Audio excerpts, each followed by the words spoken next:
Nah, hari ini kita akan mempelajari tentang minyak dan lemak yang berhubungan dengan kelapa dan biji-bijian, gitu ya. Jadi kalau minggu kemarin kita membahas tentang proses ya pengolahan minyak ataukah lemak yang berasal dari kelapa sawit. Nah, maka kita hari ini adalah mempelajari bagaimana yang namanya minyak dan lemak itu pun bisa dihasilkan dari kelapa dan beberapa nanti biji-bijian, dan yang terakhir nanti saya jelaskan bisa jadi itu bisa biji dan buah ya sekaligus, tapi buah biasanya itu adalah dari minyak zaitun. Ya walaupun tidak ada di Indonesia, tetapi paling tidak kalian mengetahui bagaimana proses pengolahan minyak yang berasal dari olive ya, dari zaitun. Nah, seperti itu.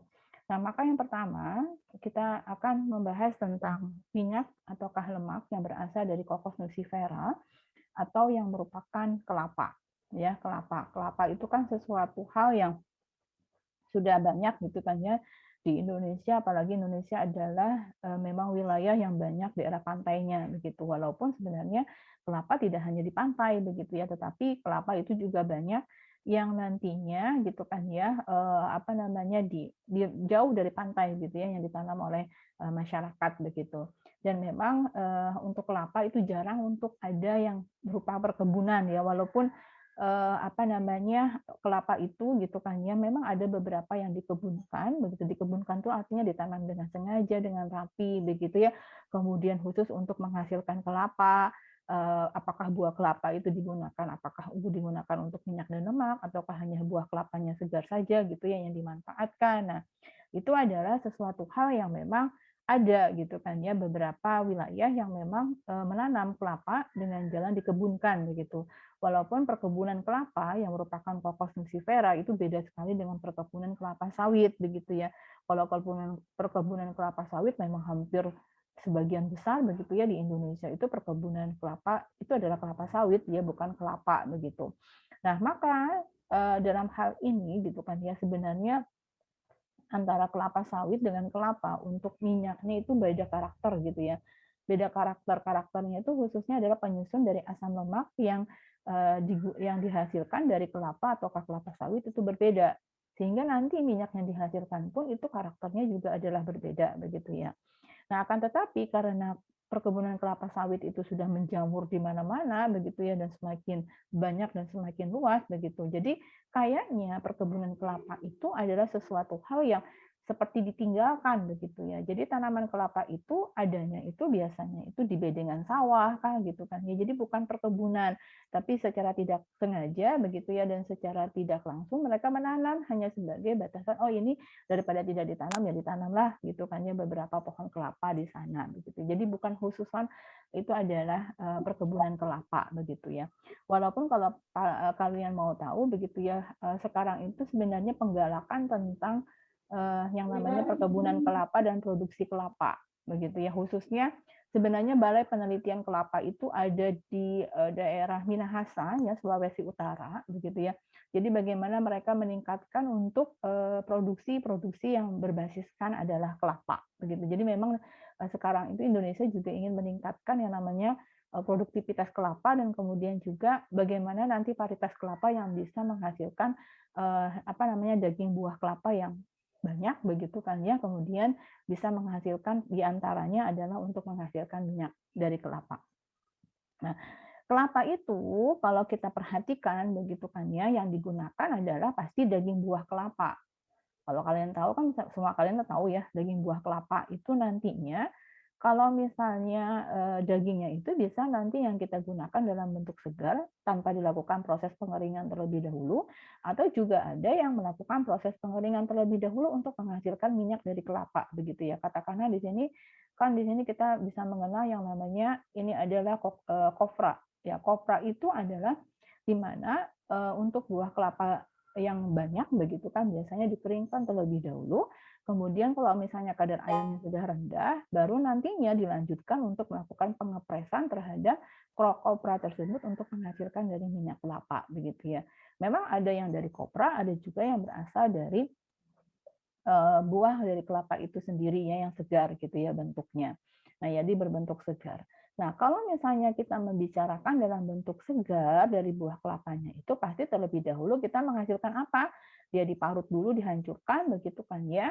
Kemudian ini nantinya hasil parutannya itu gitu ya kita jadikan dulu dia bentuknya adalah santan kelapa.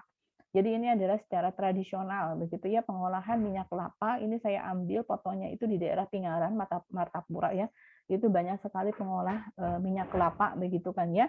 Nah, di situ di pinggiran sungai itu banyak sekali yang secara tradisional mereka menghasilkan yang namanya minyak kelapa. Walaupun kalau misalnya kita perhatikan di sana, mereka sebenarnya tujuan utamanya bukan menghasilkan minyak kelapa, tetapi ingin menghasilkan yang namanya blondo. Blondo itu bahasa Indonesia ya. Kalau orang Banjar itu bilangnya lalaan. Lalaannya itu adalah ini untuk untuk olahan apa namanya kue basah begitu ya, atau misalnya orang makan petek bukan jaring gitu kan ya. Nah jengkol ya itu biasanya juga menggunakan itu. Jadi mereka secara tidak langsung mereka menghasilkan yang namanya minyak kelapa pada proses pengolahannya walaupun mutunya masih kurang bagus begitu ya. Jadi mereka tidak memperhatikan mutu dari proses pengolahan minyak untuk mengambil blondonya begitu kan ya. Yang mereka lihat itu adalah bagaimana nantinya blondonya banyak begitu ya, minyak kelapanya itu adalah hasil sampingan bukan yang utama gitu kan ya dari apa yang saya gunakan foto ini gitu ya. Nah, kalau kita perhatikan nantinya pada proses pengolahan minyak kelapa secara sederhana mah dijadikan dulu ya dia diparut begitu kan ya. Nanti dari kelapa ini kita ambil bagian daging buahnya, kemudian kita parut begitu ya. Kemudian nanti dijadikan santan. Nah, santan ini nanti kan mengandung air begitu kan ya. Baru nanti paling mudah sih proses yang dilakukan untuk proses pengolahan minyak dari kelapa itu adalah dengan jalan pemanasan. Artinya di sini si santan tadi gitu ya setelah dihasilkan, maka kita ingin menguapkan air yang ada di dalam santan itu sehingga nanti yang tersisa itu hanyalah minyaknya pada bagian atas dan pada bagian bawahnya itu ada blondonya. Kalau blondonya ini mungkin bahasa Banjarnya sini lala ya, lalaan apa gitu ya untuk mengolah berbagai macam jenis produk olahan apa namanya kue-kue segar yang ada di Banjar begitu kan. Ini biasanya digunakan ini gitu ya. Jadi minyaknya agak warnanya lebih coklat begitu ya, tidak terlalu kuning gitu ya karena memang di sini proses pemanasannya itu adalah sangat tinggi gitu kan ya dengan api yang besar kemudian dipanaskan. Kita sendiri juga bisa kok mengolah minyak kelapa sendiri begitu kan ya biasanya digunakan untuk minyak rambut ditambahkan dengan kemiri kan ya di rumah-rumah itu biasanya jangan terlalu banyak begitu. Nah, maka rambutnya lebih bagus nantinya. Itu juga bisa. Nah, ini adalah proses yang paling sederhana ya. Nantinya pada saat dipanaskan begitu ya, ada suatu prinsip di sini bahwasanya yang namanya saya gambarkan saja ya, bahwasanya yang namanya butir-butir minyak, ya di sini kan dikatakan adalah butir-butir minyaknya gitu ya. Jadi butir-butir minyaknya itu nantinya kalau kita perhatikan di dalam santan kelapa, itu nanti ada butiran butiran begini ya. Nah, itu nantinya minyak-minyak itu ada di dalam butiran-butiran ini. Artinya minyak-minyak itu katakanlah ini adalah proteinnya, ini adalah bagian globula-globula minyak gitu kan ya atau lemak yang diselimuti oleh protein. Protein ini yang kita biasa lihat ini adalah proteinnya gitu kan ya. Nah, ini adalah proteinnya. Sedangkan ini adalah bagian lemaknya. Nah, di bagian luar sini itu banyak sekali H2O. Gitu ya, banyak sekali H2O-nya yang di mana nantinya bisa dia bagaimana caranya untuk mengambil bagian lemak yang ada di bagian tengah gitu kan ya, yang terbungkus oleh protein, itu mau tidak mau kita harus melepaskan airnya dulu. Jadi airnya itu nanti dilepaskan dulu ke udara. Ke udara menjadi uap air kan ya. Ini menjadi uap air, kemudian masih ada tersisa bagian protein kan. Kalau misalnya airnya diuapkan, kemudian pada saat airnya sudah mulai habis, begitu kan ya yang ada di dalam santan tadi itu mulai habis, maka kita bertemu dengan si protein ini gitu ya. Nah, protein ini dia harus didenaturasi, harus dirusak. Jadi protein ini yang harus dirusak nantinya kita rusak. Nah, rusaknya itu adalah maksudnya kita denaturasi gitu ya. Kalau misalnya kita belajar di dalam apa namanya di dalam kimia itu nanti bagaimana caranya merusak yang namanya protein ya. Jadi protein itu nanti struktur tiga dimensinya itu kita rusak dengan salah satu caranya itu salah satu ya nanti kita ada beberapa cara bagaimana kita melakukan merusak bagian protein dengan mendenaturasi bagian proteinnya. Ini kan kita mendenaturasi dari bagian protein itu. Nah, kalau misalnya protein itu sudah rusak gitu ya, dia terdenaturasi, maka akan keluar yang bagian lemaknya ini. Oleh karena itu pada saat kita melihat di sini gitu kan ya, ini adalah bagian atasnya, ini adalah bagian lemaknya, sedangkan pada bagian bawahnya itu adalah bagian blondo. Karena memang berat jenis lemak itu kan lebih kecil, sedangkan berat jenis protein itu besar, begitu kan ya. Maka dia akan berada di atas nantinya bagian lemaknya itu. Nah, jadi ini adalah prinsipnya. Jadi kalau kita ingin membicarakan bagaimana untuk menghasilkan minyak kelapa ya dari kelapa, selain dengan menggunakan proses dari kopra. Kalau kopra memang kalau kita perhatikan gitu kan ya, kalau misalnya kita bicara yang namanya kopra tadi itu kan ya, yang namanya kopra itu kan dikeringkan. Artinya air ini juga diuapkan bukan? Air kan diuapkan selama proses pengeringan. Maka yang tersisa kan berupa protein dan jaringan lemaknya ini. Nah, bagaimana caranya? Maka kalau misalnya kita menjadikan dia itu adalah kopra, kemudian tanpa diolah terlebih dahulu menjadi santan, maka nanti dari kopra ini yang hanya tersisa protein dan hanya tersisa lemak, itu nanti dengan kekuatan mekanik, artinya dia dipres, ditekan, gitu ya. Jadi di sini adalah kekuatan mekanik. Kalau misalnya pemanasan kan kita merusak bagian proteinnya. Jadi dengan jalan bahwasanya proteinnya didenaturasi begitu kan secara kimiawi ya begitu. Nah, kalau misalnya dia menggunakan kopra, maka protein itu dirusak dengan cara mekanik, dengan cara ditekan dia akan rusak begitu kan ya, dia akan rusak maka akan dihasilkan yang namanya lemak yang ada di dalam kopra tadi gitu ya, yang diselimuti oleh protein karena proteinnya sudah rusak gitu kan ya, bisa kita buka maka lemak akan keluar. Maka yang bisa dihasilkan yang namanya minyak. Nah, ini adalah prinsip gitu kan ya untuk menghasilkan minyak dari kelapa. Jadi beda memang prinsipnya minyak yang dihasilkan dari daging buah sawit kah ataukah dari kernel begitu ya, dari PKO-nya begitu ya untuk menghasilkan PKO atau menghasilkan CPO. Nah, prinsip ini memang untuk kelapa karena memang kondisinya juga berbeda dari buah kelapanya begitu kan ya. Maka juga nantinya gitu untuk bisa menghasilkannya maka prinsip inilah yang menjadi yang harus kita pahami dengan baik ya untuk bisa menghasilkan minyak kelapa. Nah, artinya kata kuncinya adalah bisa kita merusak jaringan protein itu dengan cara mekanik, salah satunya adalah dengan menghasilkan kopra, air yang sudah diuapkan, atau yang kedua, kita bisa dengan jalan mendenaturasinya. Jadi mendenaturasi itu merusak jaringan protein ya, struktur 3 dimensi dari protein yang kita rusak, sehingga nanti bagian lemaknya adalah keluar. Nah, dari sini nantinya setelah kita pahami dengan baik gitu kan ya, maka kita bisa menghasilkan minyak lemak yang berasal dari kelapa dengan berbagai macam metode, tidak hanya pemanasan. Memang kalau kita lihat yang namanya pemanasan, ini kan sesuatu hal yang umum ya. Ini kan pemanasan kan sesuatu hal yang umum. Artinya yang tadi saya ceritakan katakanlah secara tradisional begitu kan ya, yang ada di daerah Pingaran, Martapura sana, mereka melakukan pemanasan dengan suhunya ya titik didih air karena kan santan itu kan mengandung air banyak. Nah, maka kita didihkan untuk bisa menguapkan bagian airnya ya sekitar 100 sampai 110 derajat Celcius begitu kan ya. Nah, maka nantinya ini akan yang namanya terbentuk blondo tadi atau tahi lala ya, kemudian minyaknya dipisahkan, begitu saja kan ya. Jadi kita prinsipnya adalah merusak atau mendenaturasi protein dengan jalan pemanasan sesuai titik didih air. Nah, akan tetapi ini ada kekurangannya. Kenapa kekurangannya? Ini karena menjadi lebih coklat begitu ya. Warnanya itu akan tidak terlalu kuning gitu, kayak tidak terlalu bersih gitu ya. Karena banyak sekali nantinya yang terjadi proses yang lainnya begitu ya, tidak hanya proses untuk menghasilkan minyak ataukah lemak, tetapi katakanlah di situ akan terjadi proses pencoklatan. Kemudian nantinya akan terbentuk yang namanya gam-gam selama proses pemanasan itu. Sehingga nanti warnanya akan lebih tua, begitu kan ya, kemudian juga padatan terlarutnya juga akan semakin tinggi gitu. Nah, itu memang masih tetap digunakan begitu kan ya, bagaimana mengatur pemanasan secara tradisional tadi begitu ya, mungkinkah mereka nantinya difilter begitu kan ya, disaring lagi. Nah, ini yang perlu kita pahami nantinya begitu ya. Nah, dari apa yang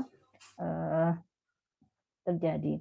Nah, maka selanjutnya gitu ya, karena tadi itu proses pencoklatannya itu adalah terlalu banyak gitu ya, akibat dari terlalu tingginya suhu yang digunakan, maka yang kedua, orang mulai mencari bagaimana kalau misalnya tetap dilakukan proses pemanasan tetapi secara bertahap begitu kan ya, dan di mana nantinya gitu, ini pemanasannya tidak terlalu tinggi, jadi suhunya sekitar 60 sampai 75 derajat Celcius.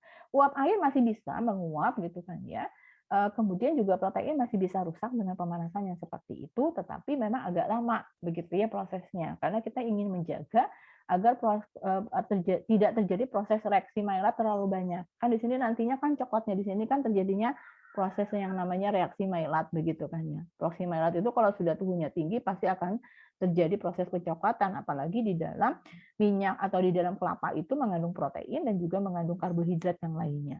Begitu kan ya. Nah, itu akan terjadi proses pencoklatannya. Nah, maka nanti bisa dengan pemanasan yang lebih rendah sehingga mutu dari minyak kelapa yang dihasilkan juga akan semakin baik begitu ya.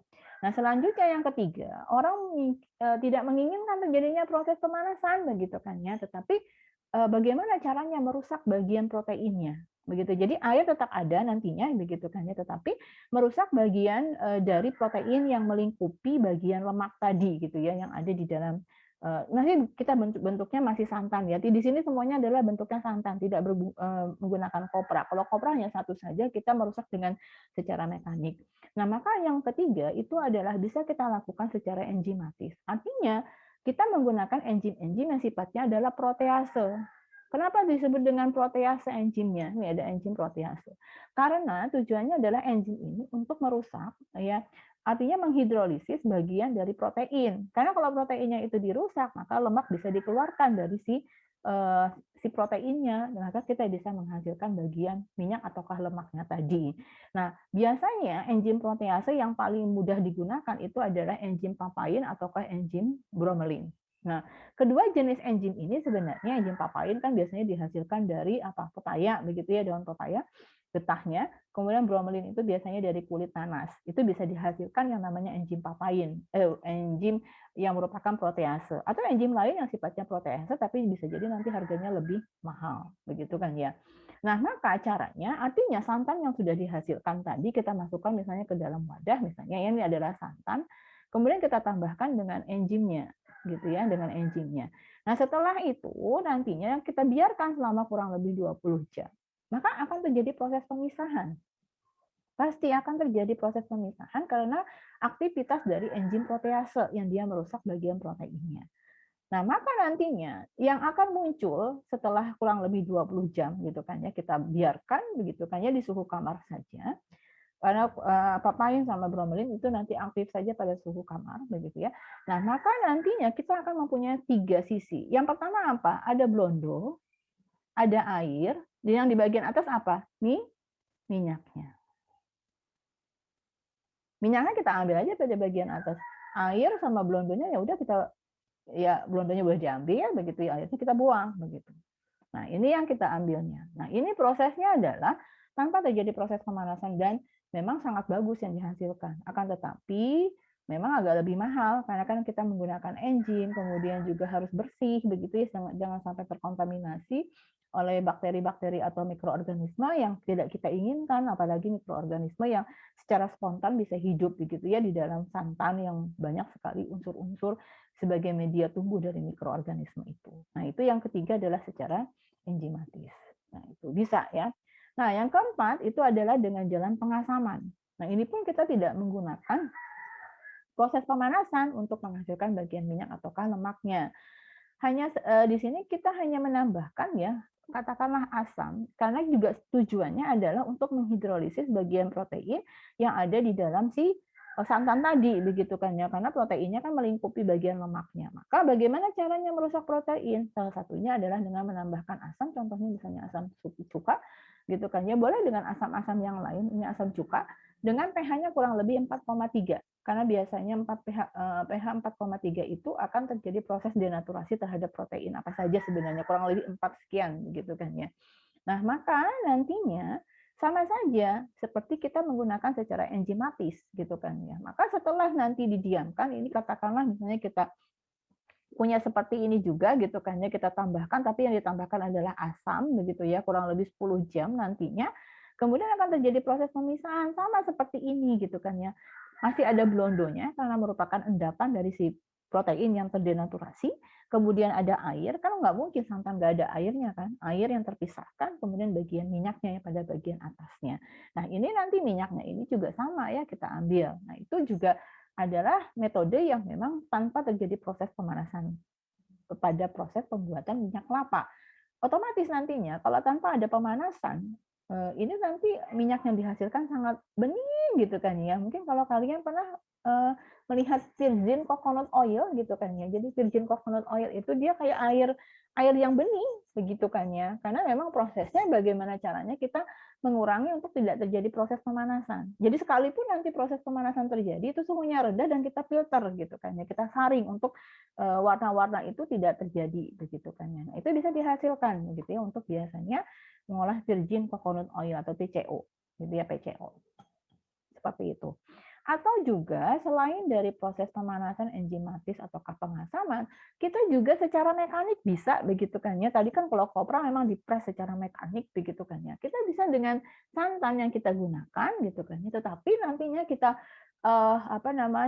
kita lakukan gaya sentrifugal, ya sentrifugasi. Jadi diputar dengan kekuatan yang amat sangat, katakanlah di sini putarannya itu sampai 20.000 rpm. Jadi 20.000 putaran dalam 1 menit. Itu bayangkan 20.000 putaran dalam 1 menit itu kan kuat sekali. Maka nanti terjadi gaya sentrifugal begitu kan ya. Hanya 15 menit nanti dia akan terpisah gitu kan ya. Jadi kayak di sentrifuge begitu. Kuat sekali. Maka nantinya dia akan karena kekuatan gaya sentrifugal itu akan mengakibatkan nantinya bukan terdenaturasi sebenarnya.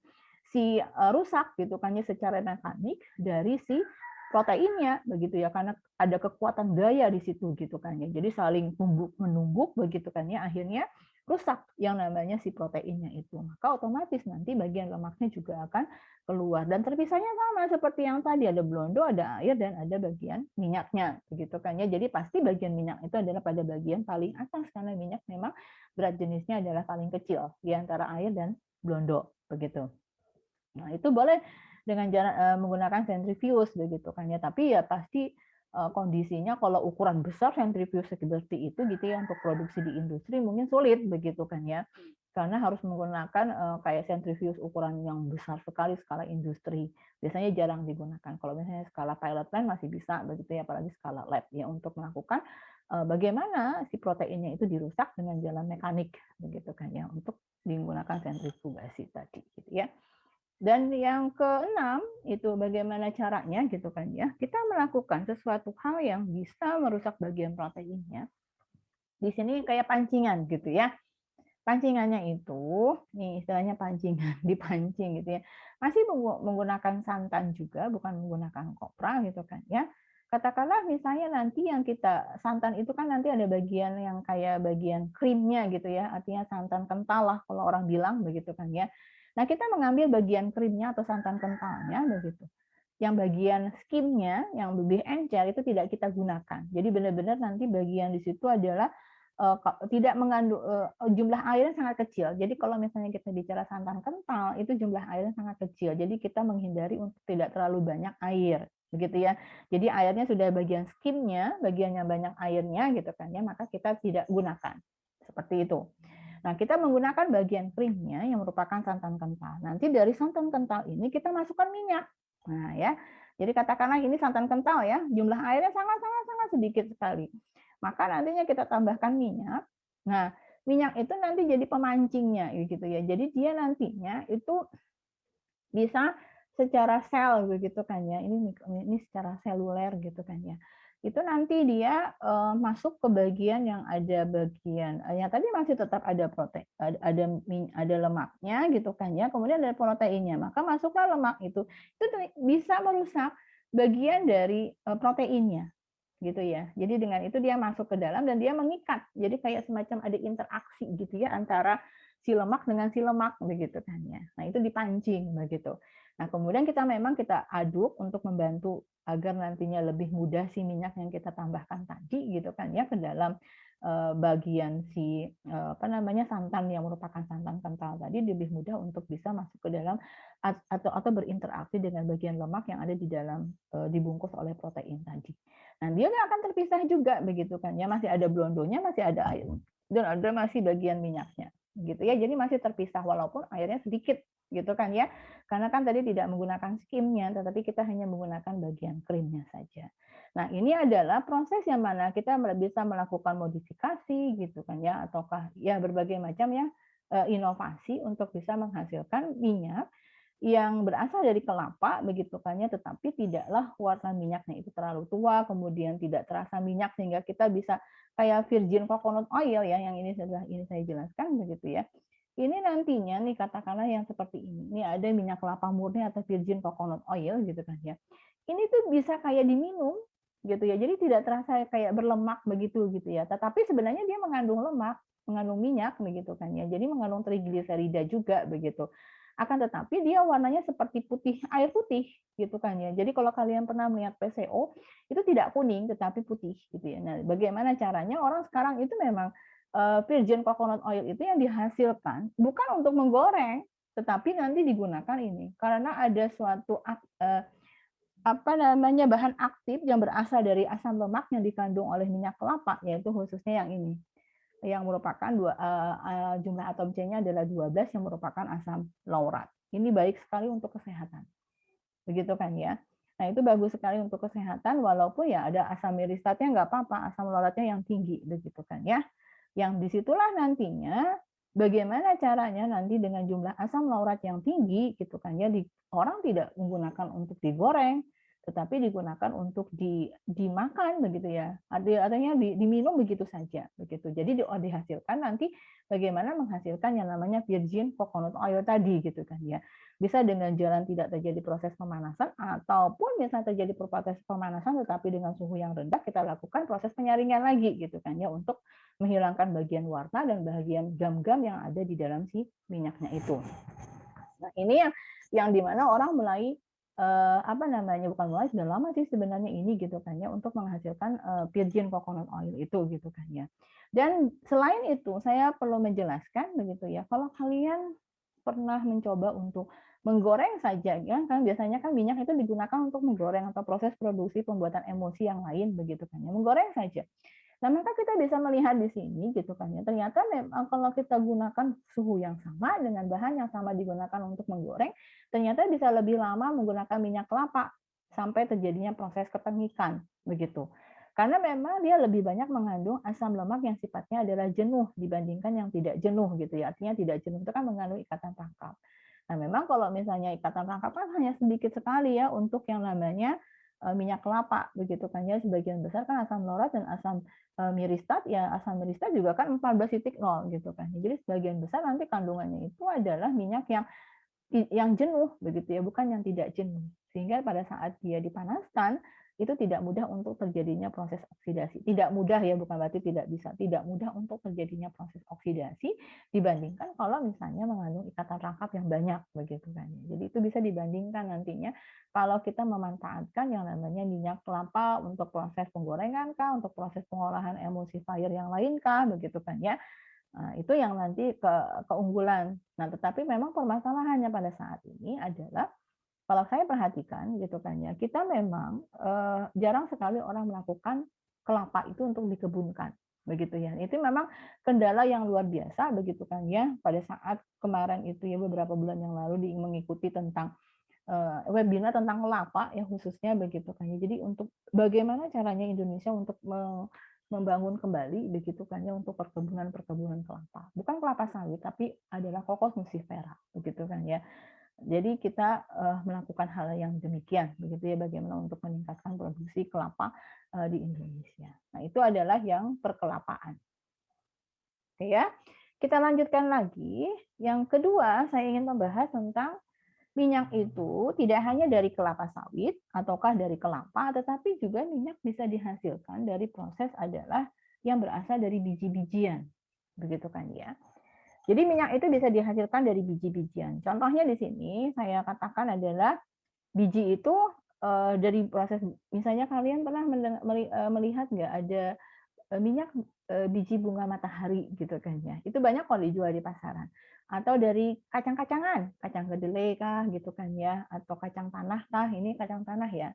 Ini adalah kacang kedelai, ini adalah kacang tanah. Saya ini harusnya ada tanahnya ya, ketinggalan. Ini adalah kacang tanah, kemudian ada biji wijen dan ada biji rami gitu kan ya. Itu yang paling banyak diproduksi walaupun biji-biji yang lain juga bisa diproduksi biji jarak misalnya kan.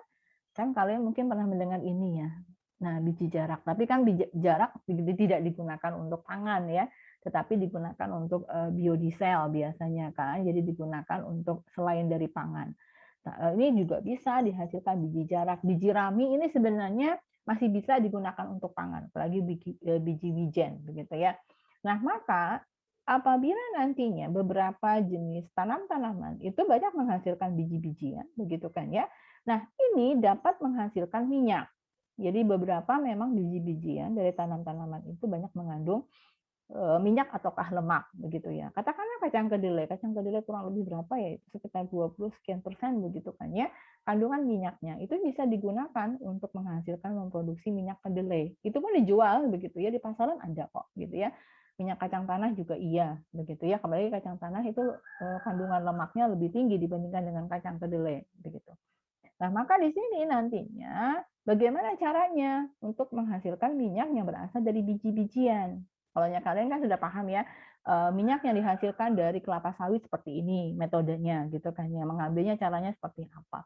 Minyak yang dari kelapa metodenya adalah yang seperti itu. Bagaimana dengan biji-bijian? Maka biji-bijian itu yang paling mudah adalah dipres ya dengan jalan mengerusak bagian minyaknya begitu, bagian dinding-dinding yang membungkus lemak itu nanti dihancurkan gitu kan ya dengan jalan dipres, atau nih yang pertama adalah dipres saja dengan jalan mekanik atau dengan menggunakan pelarut yang sifatnya adalah non polar.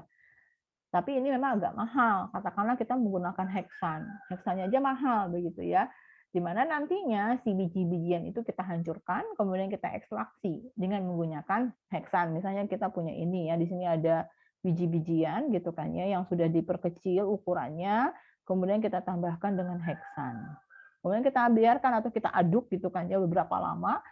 Nanti bagian lemaknya yang ada di dalam si biji-bijian itu dia berikatan dengan si heksan. Jadi nanti lemaknya itu akan berikatan dengan si heksannya. Ya. Nah, nanti baru kita pisahkan. Habis itu kita gunakan apakah soklet begitu kan ya, ataukah yang paling mudah mah soklet ya untuk memisahkan bagian dari minyak dengan si heksannya atau dengan menggunakan distilasi. Heksan juga soklet juga prinsipnya adalah distilasi ya. Atau kita lakukan dengan distilasi penyulingan ataukah dengan menggunakan alat soklet itu juga bisa gitu kan ya, memisahkan antara heksan dengan minyaknya. Nah, itu bisa gitu ya kalau misalnya kita memang mau untuk menghasilkan gitu kan ya minyak yang berasal dari biji-bijian dengan jalan kita mengekstraksi. Mengekstraksi itu artinya merendam, diaduk beberapa lama, misalnya berjam-jam atau berhari-hari juga bisa gitu kan ya, sampai nanti bagian minyaknya ataukah lemak yang ada di dalam biji-bijian itu berpindah ke dalam pelarut organiknya. Nanti pelarut organiknya dipisahkan lagi dengan jalan distilasi. Maka yang tertinggal itu nanti hanyalah bagian minyaknya saja. Gitu ya. Contohnya misalnya gini. Kalau saya punya distilasi, katakanlah misalnya di sini saya punya labu ya. Ya warnanya yang beda. Saya punya labu di sini. Nah, labunya nanti saya hubungkan dengan pendingin balik, kemudian ada kondensor. Ini namanya kondensor, gitu ya. Nah, di sini bagiannya ini adalah yang berisi minyak tadi. Nih, yang ini isinya minyak dan heksan. Nantinya minyak dan heksan, yang mana yang menguap? Heksannya yang menguap. Ya, nanti akan menguap, di sini terkondensasi, sisanya nanti hanyalah bagian dari lemaknya saja. Itu bisa gitu ya dengan jalan seperti itu untuk menghasilkan apa namanya heksan gitu bukan minyak dari biji-bijian. Itu metodenya yang biasa digunakan begitu ya. Nah, kemudian dari sini kita bisa melihat begitu ya, ini katakanlah ekstraksi begitu ya, didistilasi untuk membuang bagian heksannya seperti yang saya sebutkan tadi. Nah, nanti kita bisa menghasilkan minyak yang berasal dari kedelainya. Begitu ya. Kemudian juga minyak yang berasal dari bunga matahari itu katakanlah cukup banyak ya, cukup besar juga 25-30%. Jadi biji bunga matahari itu sebenarnya banyak kandungan lemaknya ya atau minyaknya. Itu bisa diekstraksi. Kedelai sekitar ini. Kemudian minyak kacang tanah, ini kacangnya kacang tanah ya. Kacang tanah itu lebih besar daripada minyak kedelai kandungan lemaknya. Minyak biji wijen, yang wijen biasanya di kue ya, itu ya. Ini juga besar. Minyak biji rami, tahu nggak rami? Rami itu biasanya kayak pohon, ya pohon yang berbunga yang nanti bagian daun-daunnya itu digunakan untuk serat rami. Tapi bijinya yang berbunga itu tidak digunakan ya serat rami. Serat rami itu yang biasanya orang membuat ini, karung goni. Tahu nggak karung goni? Mungkin sekarang udah jarang ya, tapi masih banyak kok orang yang menanam apa namanya, pohon rami, begitu kan ya. Karena yang diambil adalah seratnya. Bijinya memang dihasilkan dari si bunganya, begitu kan ya. Jadi bijinya dihasilkan dari situ ternyata juga kandungan, minyaknya juga cukup cukup besar. Itu juga bisa digunakan gitu kan ya untuk bisa menghasilkan minyak ataukah lemak begitu. Nah, kalau kita bandingkan di sini gitu kan ya, sebagian besar nanti kalau minyak yang berasal dari biji-bijian, coba perhatikan dia lebih banyak minyak jenuh. Minyak tidak jenuh. Beda ya dengan minyak kelapa. Ya, kalau minyak sawit masih ada minyak tidak jenuhnya dan juga masih ada minyak yang jenuhnya begitu. Sebagian besar coba perhatikan, baik itu bunga matahari, kedelai, kacang tanah, wijen atau karami, dia merupakan ini. Nah, yang merupakan asam lemak tidak jenuh gitu kan ya.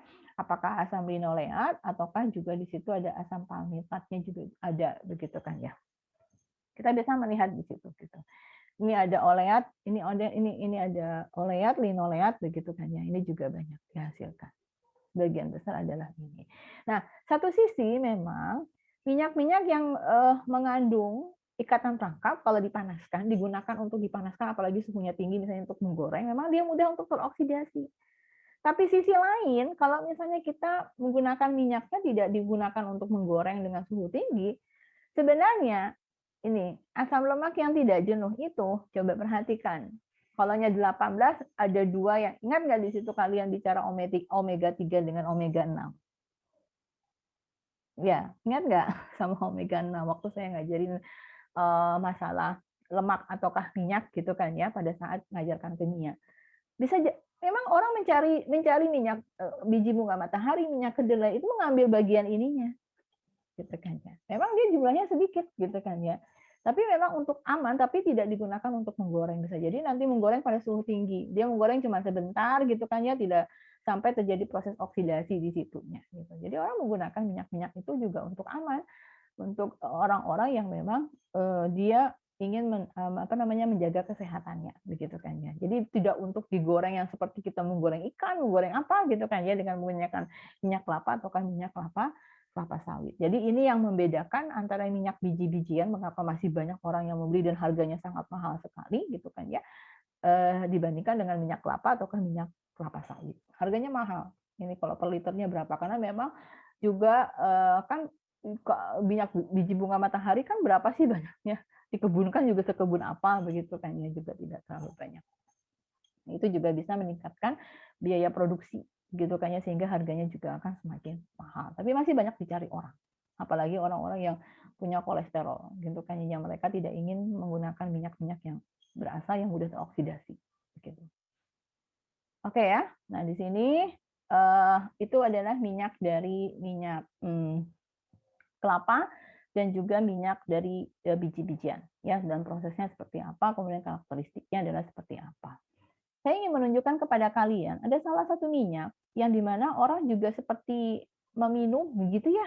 Pada saat ini apalagi orang-orang yang mempunyai kolesterol tinggi itu biasanya membiasakan untuk minum 1 sendok begitu dari minyak zaitun begitu ya, atau olive oil. Nah, kalau kalian belum pernah melihat, ini adalah buahnya.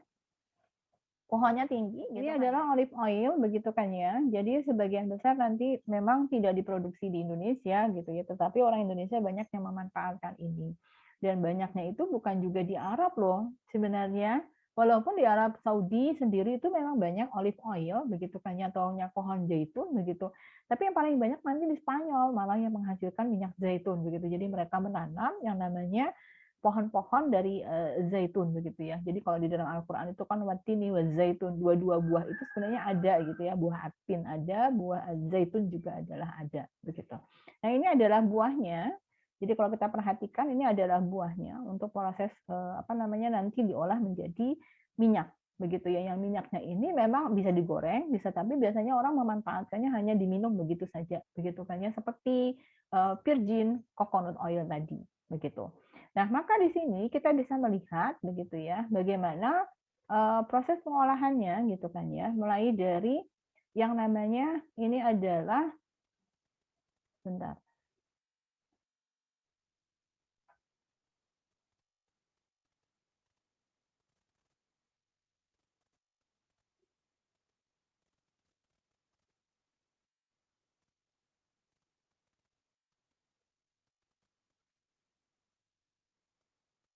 Oh, nggak bisa diperbesar ya. Ini adalah, pohon, zaitun ya, bisa dilihat oleh kalian, bisa ya? Ini adalah pohon zaitun, Bisa.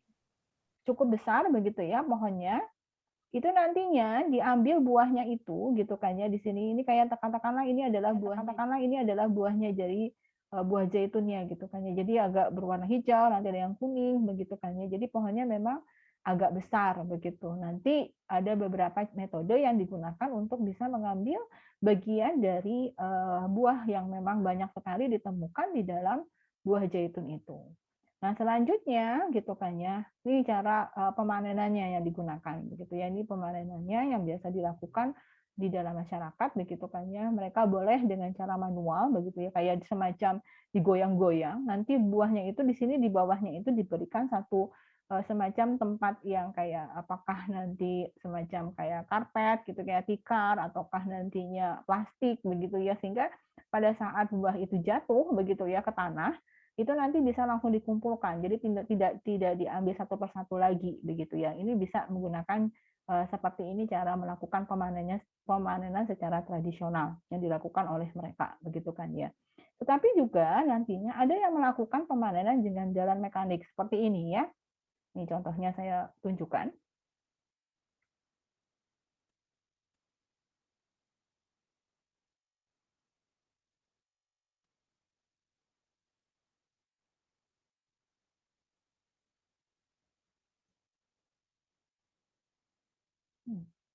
Nggak bisa ya, nggak bisa terbuka ternyata. Nah,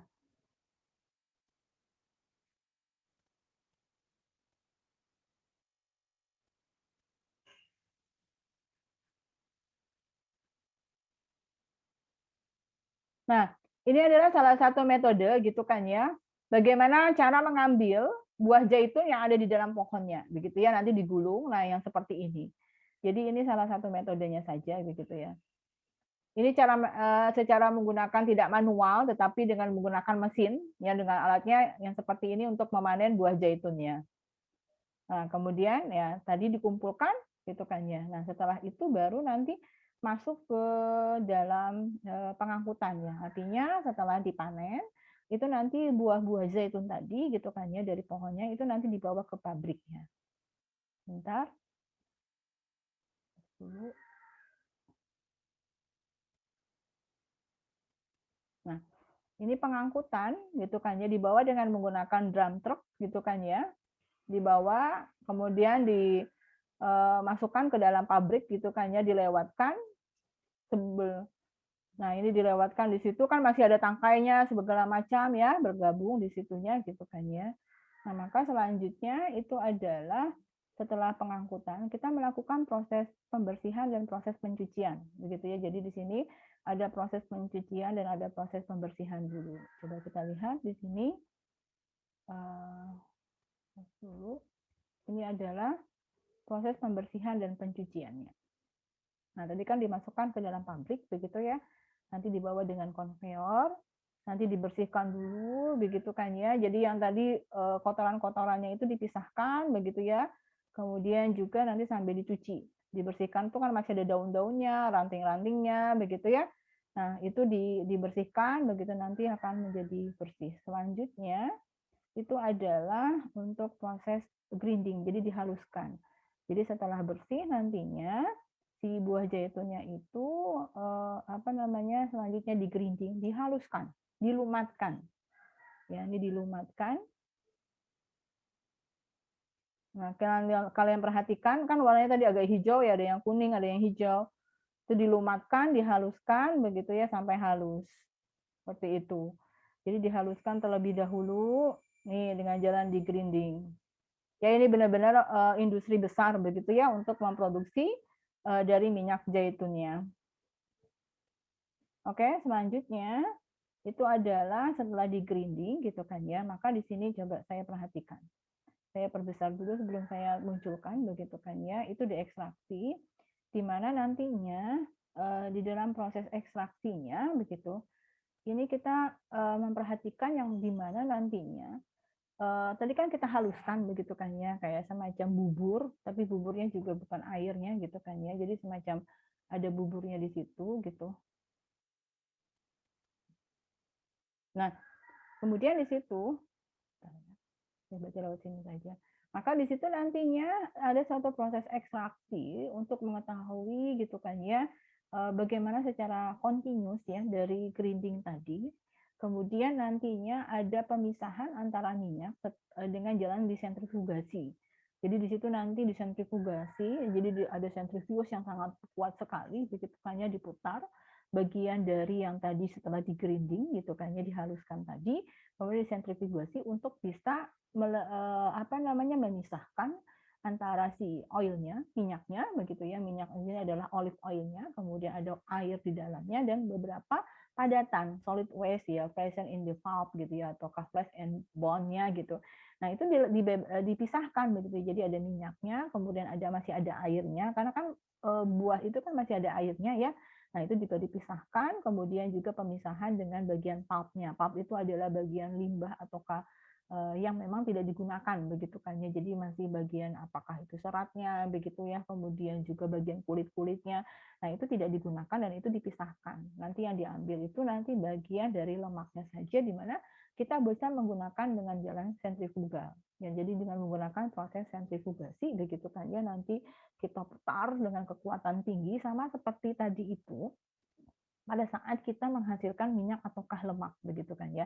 Maka minyak ataukah lemak tadi kan salah satu caranya yang dari kelapa kita kan dengan jalan sentrifugasi juga begitu ya. Tapi kan di sini kita tidak menjadikan dia santan, tetapi tadi kan sudah dihaluskan begitu kan ya, dihaluskan, dilumatkan begitu. Nah, maka kita putar. Nanti bagian lemaknya itu akan dilepaskan dari airnya dan bagian pulpnya. Jadi karena kan tadi itu masih buahnya itu kan masih ada bagian daging buahnya gitu kan ya, bagian serat-seratnya gitu. Nah, itu nanti dipisahkan. Nah, akan dari situ nanti kita bisa menghasilkan yang namanya minyak. Ya, ini adalah proses ekstraksi yang dilakukan ya. Tapi ini tidak terlihat gitu ya. Karena ya, terlihatnya nanti pada bagian ujungnya saja. Coba kita coba di sini.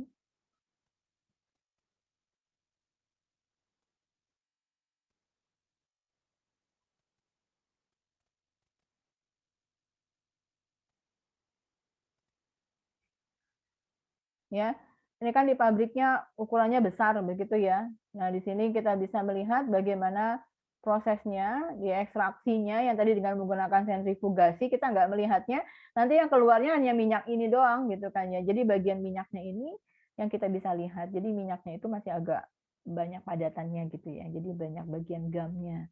Kelihatannya kan tidak sejernih yang kita bayangkan begitu di awalnya gitu. Nanti ada filtrasi gitu ya, difilter, disaring gitu ya untuk membuang bagian gamnya, bagian baunya begitu kan ya, bagian warna-warna yang tidak kita inginkan. Nah, itu nanti di awalnya pada waktu diekstraksi yang dihasilkan adalah ini. Ya, minyaknya adalah bentuknya yang seperti ini. Sudah dipisahkan dengan airnya dan juga sudah dipisahkan bagian pulpnya atau padatan-padatannya sudah dipisahkan begitu ya. Nah, ini yang akan dihasilkan. Nah, setelah proses ekstraksi, kita simpan biasanya gitu kan ya. Jadi di situ disimpan, jadi di storage tank gitu kan ya. Jadi disimpan bagian yang namanya minyak mentahnya tadi gitu kan ya. Kita simpan ke dalam suatu penyimpanan ya. Ini adalah storage tanknya begitu. Nah, ini nantinya sebelum kita masukkan nanti minyak-minyaknya itu dulu ke dalam botol-botol. Tapi sebelum kita masukkan ke dalam botol itu biasanya difiltrasi lagi, disaring lagi. Nah, ini biasanya suhu yang digunakan agar nantinya minyaknya tidak rusak begitu ya, suhunya sekitar 15 sampai 18 derajat Celcius begitu ya. Dan juga diprotek dari cahayanya. Jadi cahaya karena cahaya mudah sekali untuk bisa terjadinya proses oksidasi. Gitu ya dari si minyak olive oil. Apalagi olive oil itu biasanya orang menggunakan, coba perhatikan.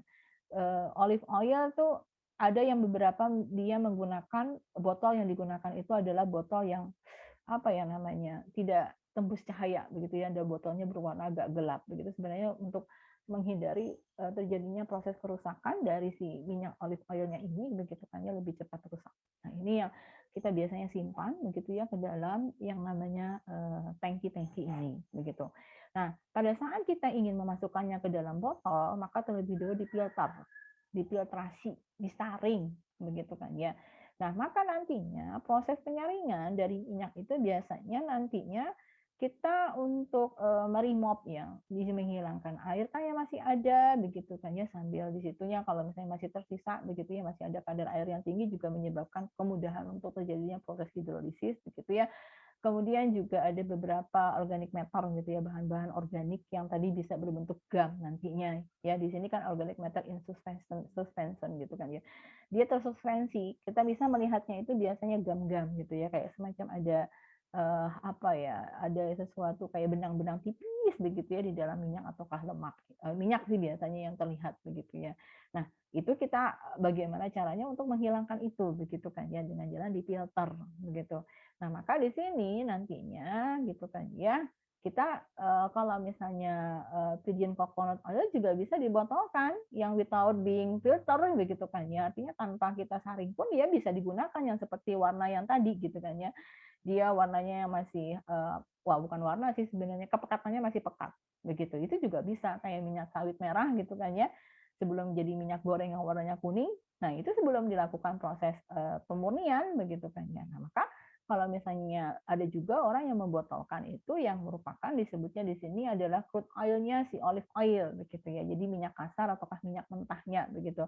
Bisa saja tanpa difilter. Tapi kalau biasanya yang kita lihat, yang kita konsumsi langsung, itu sudah dilakukan proses filtrasi begitu ya. Sehingga nanti minyak oilnya, minyak dari olive oilnya itu adalah minyak yang memang sudah jernih begitu kan ya, baunya berkurang begitu, malah kadang-kadang tidak terlalu berbau dan tidak terlalu berminyak begitu kan ya, walaupun kalau kita pegang dengan tangan itu biasanya masih ada minyaknya begitu.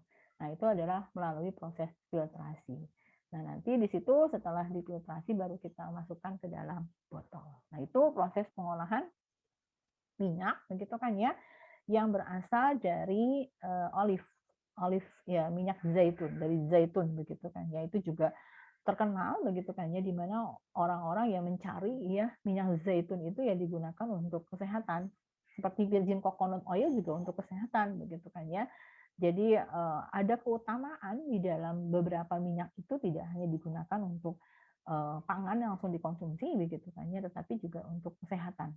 Itu juga bisa digunakan untuk di mana orang menggunakan atau memproduksi minyak itu adalah untuk yang tadi, ya untuk kesehatan tadi. Nah, itu beberapa jenis minyak ataukah lemaknya yang bisa kita pelajari, yang kita bisa pahami begitu kan ya secara umum di tengah-tengah masyarakat kita yang nantinya untuk menghasilkan minyak dan lemak. Nah, itu nanti proses selanjutnya silahkan saja kita mau mengolah dari minyak atau lemak yang dihasilkan. Yang pertama-tama ya pasti menggunakan menjadi minyak goreng atau diolah menjadi yang lain. Contohnya di sini, gitu ya. Pertama dihidrogenasi. Nah, hidrogenasi itu artinya kalau kita membicarakan yang namanya minyak ataukah lemak, katakanlah seperti ini gitu. Ini ada asam lemak. Ya, bentuknya seperti ini. Asam lemak yang berikatan dengan yang namanya gliserol begitu ya.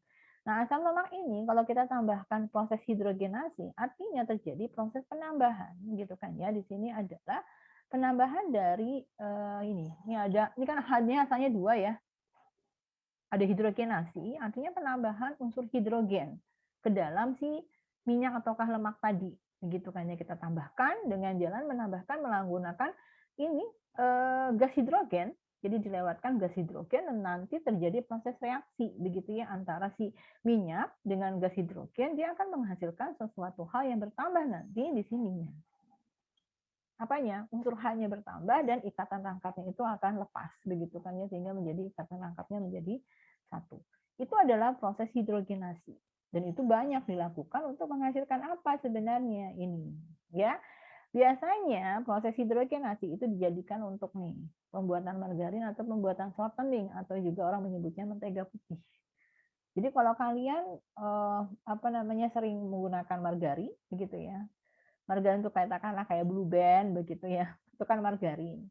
Kalau shortening itu mentega putih itu biasanya mungkin kalian jarang bertemu ya dengan mentega warnanya putih. Mentega putih itu biasanya digunakan untuk ini orang-orang yang ngolah kue gitu kan ya. Apakah biasanya untuk sebenarnya tidak hanya membuat kue, tapi di tempat kita itu biasanya kebanyakan untuk membuat kue gitu kan ya. Jadi misalnya untuk hiasan kue gitu kan ya.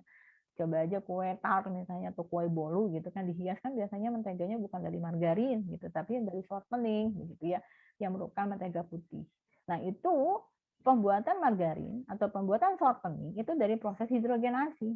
Jadi dia si lemak ataukah minyaknya itu gitu ya dilewatkan dengan gas hidrogen, maka nantinya dia akan terjadi proses hidrogenasi dan bentuknya menjadi padatan gitu ya, menjadi memadat bukan di situnya gitu kan ya. Kan margarin nggak ada, kalau kecuali kita cairkan lagi gitu kan ya, margarin kita cairkan ya udah bisa gitu ya melepaskan unsur hidrogennya tadi. Shortening juga bisa dicairkan kembali begitu kan ya. Jadi bentuknya menjadi padat gitu ya. Jadi kalau kita mengolah margarin atau shortening itu nantinya lemak ataukah minyak yang dihasilkan itu nanti apa namanya dilewatkan dengan unsur atau gas hidrogen.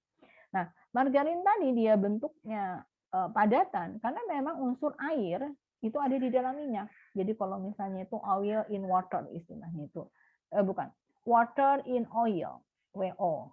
Ini margarin. Air itu masih ada. Kemudian sambil diaduk ya proses hidrogenasinya itu gitu kan ya. Jadi oil yang ada, kemudian ada water di situ gitu kan ya. Nah, maka nanti waternya itu kita aduk dengan kuat begitu kan ya. Nah, maka kandungan nanti akan terbentuk yang namanya dengan ditambah dengan proses hidrogenasi, maka dia akan memadat gitu kan ya. Kandungan minyaknya kurang lebih 80%. Ya. Tidak boleh kurang dari 80%, lebih boleh. Gitu ya. Nah, kemudian juga untuk yang shortening gitu kan ya, itu merupakan campuran 2 atau 3 jenis lemak ataukah minyak yang telah dihidrogenasi. Kan yang namanya minyak dan lemak itu kan misalnya sumbernya ya, minyak. Misalnya minyak nabati dari kelapa sawit atau minyak nabati dari kelapa atau misalnya ditambahkan lagi shortening boleh misalnya minyak berasal dari hewani misalnya gitu kan ya. Misalnya dari sapi misalnya itu juga boleh kan menghasilkan yang namanya minyak juga begitu ya secara hewani begitu. Bisa diambil minyak di sana. Nah, bisa dicampurkan, kemudian tetapi sudah dihidrogenasi dulu gitu kan ya bagian dari minyaknya itu. Nah, itu yang membedakan dengan si margarin antara margarin dengan shortening begitu ya. Nah, kemudian nantinya juga bisa nantinya hidrogenasi itu untuk menghasilkan di sini ada shortening dengan minyak yang lain. Tadi saya tidak menjelaskan tentang minyak biji kapas ya. Tadi kan hanya minyak kacang kedelai atau kacang tanah. Minyak biji kapas itu dihasilkan dari kapas itu ada bijinya. Nah, bijinya kan tidak digunakan, kapasnya saja kan yang dimanfaatkan. Maka bijinya itu bisa diproses untuk mengambil minyaknya. Sama dengan biji ini, kapuk. Tahu ya, tanaman kapuk itu apa namanya ya? Tanaman apa sih namanya? Lupa saya namanya tanamannya. Nah, biji kapuk itu pun bisa menghasilkan minyak dan kandungannya juga tinggi, begitu ya. Nah, itu bisa gitu ya. Contohnya di sini untuk proses hidrogenasinya itu adalah proses untuk mencampurkan ketiga jenis. Misalnya di sini ada minyak kapas, ada minyak biji kacang kedelai atau minyak kacang tanah atau yang lainnya juga boleh. Silakan saja gitu kan ya. Untuk bisa menghasilkan shortening dengan berbagai macam karakteristik yang ada. Gitu ya. Nah, itu adalah campuran tetapi sudah terjadi proses hidrogenasi. Ya, hidrogenasi ingatin ya, menambahkan unsur H hidrogen ke dalam minyak ataukah lemaknya. Oke, itu adalah untuk menghasilkan margarin dan menghasilkan shortening. Nah, kemudian ada hal yang lain, kita bisa melihat ada emulsi yang lain ya. Mencampurkan minyak dengan lemak. Bukan minyak dan lemak sama. Mencampurkan minyak dengan air gitu. Katakanlah misalnya dispersi minyak di dalam air kayak mayones atau salad dressing. Mungkin kalian nggak terlalu kenal ya sama ini ya. Mayonnaise aja ya. Mayonnaise itu nantinya itu adalah oil in water. Jadi mayonnaise itu oil in water. Kalau margarin tadi kan water in oil. Ini kan kalau margarin itu emulsinya water in oil. Artinya jumlah airnya sedikit. Dia berada di dalam minyak. Kemudian kita aduk dengan kekuatan tinggi begitu kan ya, sehingga ukuran partikelnya kecil sehingga air itu berada di dalam lingkungan minyak. Itu margarin. Tapi kalau misalnya kita bicara mayonnaise atau salad dressing, maka nantinya jumlah oilnya itu lebih sedikit begitu ya. Nanti jumlah cairannya atau waternya yang lebih banyak gitu kan ya, atau orang dispersi air di dalam minyak gitu kan ya. Jadi bagaimana nantinya sebentar dulu. Dispersi minyak di dalam air. Ya, benar. Oil in water. Gitu ya. Kalau margarin kan dispersi air di dalam minyak. Ya, ini adalah water in oil kalau margarin. Kalau mayonnaise atau salad dressing itu adalah oil in water istilahnya, artinya minyak di dalam air. Kalau minyak di dalam air artinya airnya yang lebih banyak, minyaknya yang lebih sedikit. Kalau water in oil, minyaknya yang sedikit, oilnya yang banyak. Oke ya, itu contohnya. Itu bisa diolah untuk berbagai macam emosi yang kita menggunakan lemak-lemak tadi untuk proses pengolahan yang lainnya. Ya, selain dari minyak goreng itu ya pasti semuanya adalah minyak gitu kan ya. Nah, itu bisa diolah begitu. Nah, nanti bisa juga nantinya ini adalah beberapa hal yang ini proses pengolahannya ya. Sebelum saya ke sana, saya ingin juga menjelaskan, mungkin kalian nanti bingung ya. Tidak hanya pangan sebenarnya untuk mengolah penggunaan minyak, tetapi tadi saya sudah katakan pada saat saya menjelaskan tentang biji jarak, gitu ya. Minyak yang dihasilkan itu bisa diolah menjadi biodiesel atau diesel gitu kan ya, tetapi karena dia berasal dari tanaman, tanaman yang tumbuh gitu ya, hidup, kan dikatakan biodiesel ya, dengan dilakukan proses pengolahan yang lebih lanjut begitu kan ya, ada proses penambahan alkohol gitu kan ya, alkohol itu diproses gitu, maka nantinya dari minyak ataukah lemak itu bisa menjadikan biodiesel, itu bisa ya. Itu sebagian besar kan juga arah proses pengolahan katakanlah CPO gitu kan ya, tidak digunakan seluruhnya untuk pembuatan minyak goreng gitu kan ya, maka digunakan untuk proses apa, biodiesel begitu. Apalagi yang jumlah FFA-nya tinggi itu biasanya orang lebih memanfaatkan biodiesel gitu kan ya, dibandingkan untuk kebahan pangannya. Oke ya, itu. Dan selanjutnya ini adalah beberapa hal yang merupakan penyerapan bau atau hidrolisis ya. Ini kerusakan dari minyak ataukah lemak. Ya, oksidasi ini juga adalah kerusakan dari minyak ataukah lemak. Nah, itu yang bisa saya sampaikan.